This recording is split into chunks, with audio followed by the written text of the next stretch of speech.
अस्सलाम वालेकुम नाज़रीन, मैं हूं आपका दोस्त, आपका भाई ज़ियाउर रहमान। आप सभी का खुश आमदीद करता हूं आपके अपने चैनल में। माय डियर फ्रेंड, तारीख में एक नाम सिद्धार्थ का है जिसको गौतम बुद्ध के नाम से याद किया जाता है। गौतम बुद्ध का एक बहुत मारूफ जुमला है जिसको तारीख में बार बार दोहराया जाता है कि मैंने दुनिया इसलिए त्यागी कि ख्वाहिश ही ना रहे, क्योंकि जब ख्वाहिश ना रहेगी तो फिर तवक्कुआत भी नहीं रहेंगी, ना रिश्ते बनेंगे, ना ताल्लुकात खराब होंगे, ना गम आएंगे। बुद्धा ख्वाहिशात को तकलीफों के साथ जोड़ता है, क्योंकि ख्वाहिशात जितनी ज्यादा हों तकलीफें भी उतनी ही होती हैं। ख्वाहिश एक फितरती अमल है। हर इंसान जीने के लिए ख्वाहिश और ख्वाब देखता है और उसको पूरा करने की कोशिश भी करता है। ख्वाहिश जब तक जरूरत होती है ठीक है, लेकिन ये जैसे ही जरूरत से अगले दर्जे पर यानी लालच में आ जाती है तो फिर बड़ी खतरनाक हो जाती है, क्योंकि लालच की कोई इंतहा नहीं है। इंसानी नफ्सियात पर सबसे सच्ची और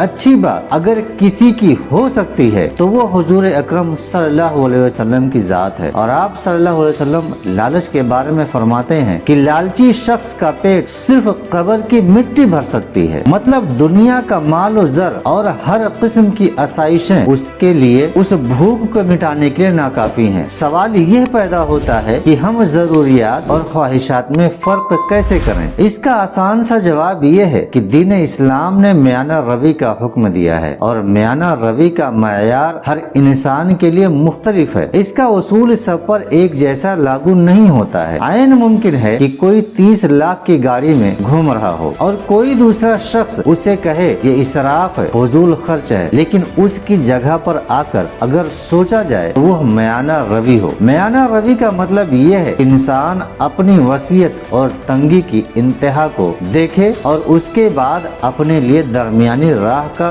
तायन करके उसके मुताबिक खर्चा करे। वो खुद सोचे कि अगर बिल्कुल कंजूसी का मुजाहरा करेगा तो किस मकाम पर होगा और अगर खर्च बिल्कुल बढ़ा दे तो कहाँ पर होगा। अब कंजूसी और इसराफ के दरमियान जो रास्ता है वो मियाना रवि है, जिसके बारे में कहा जाता है कि जो मियाना रवि इख्तियार करेगा वो रुसवा नहीं होगा। मियाना रवि सिर्फ चीजों की खरीदारी तक महदूद नहीं है, बल्कि हर ख्वाहिश के साथ जुड़ी हुई है। इंसान कुछ भी करना चाहे, खाना, पहनना, पीना, खरीदना, सब में उसने मियाना रवि को सामने रखना है, जिसका मतलब ये है कि न तो कंजूसी की जाए और न इसराफ, बल्कि दरमियानी रास्ते का इंतखाब किया जाए। क्योंकि जब इंसान जरूरत के वक्त भी पैसे ना लगाए और कंजूसी करे तो वह अपना ही माल खुद इस्तेमाल नहीं करता, बल्कि उसकी आने वाली नस्लें करती हैं। इसी तरह जो लोग हद से ज्यादा खर्च करते हैं तो उनमें रियाकारी और दिखावा बढ़ जाता है। आप अपने माशरे के शादियों और दूसरी तकारीब का जायजा ले लें तो आपको मालूम होगा कि अक्सर चीजें दिखावे के लिए होती हैं। हालांकि जिन लोगों को दिखाने के लिए बेतहाशा खर्च किए जाते हैं वो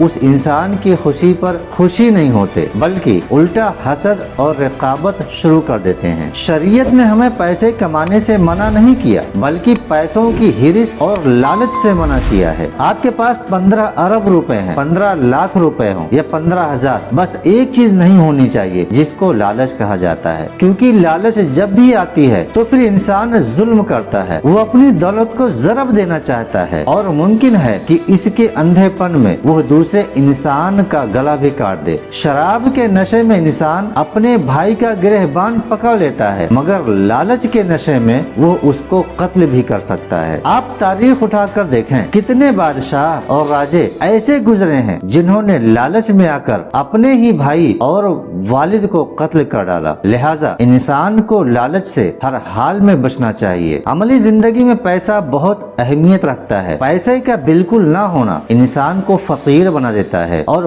बहुत ज्यादा होना दिल में मजीद हवस पैदा कर देता है, जिससे इंसान अल्लाह से गाफिल हो जाता है। अब सवाल ये है कि जिंदगी में पैसा कितना होना चाहिए। इसके कई सारे जवाब हैं। नंबर 1, आपके पास जिंदगी में पैसा इतने मिकदार में हो कि मजीद पैसे की तमन्ना न रहे, यानी जो है जितना है उस पर राजी रहा जाए। नंबर 2, आपके पास इतनी कुशादगी हो कि दूसरों को देते हुए तंगी महसूस ना हो। अगर किसी को देते हुए आपका दिल तंग हो रहा हो तो समझ लेना कि अभी भी पैसे की हवस मौजूद है। नंबर 3, इतना माल हो कि आपके लिए छोड़कर जाना आसान हो। इंसान मर रहा हो और उसको यह सोच भी हलकान कर रहा हो कि जिस दौलत को मैंने एक एक पाई करके जोड़ कर जमा किया है और अभी इंजॉय भी नहीं किया, उसको साथ लेकर कैसे जाऊं, तो यकीन जाने उसके मरने की तकलीफ मजीद बढ़ जाएगी। आपका बहुत बहुत शुक्रिया जी। अगर आप हमारे चैनल पर नए हैं तो ऐसे ही चीजें सीखने और समझने के लिए हमारे चैनल को सब्सक्राइब करें।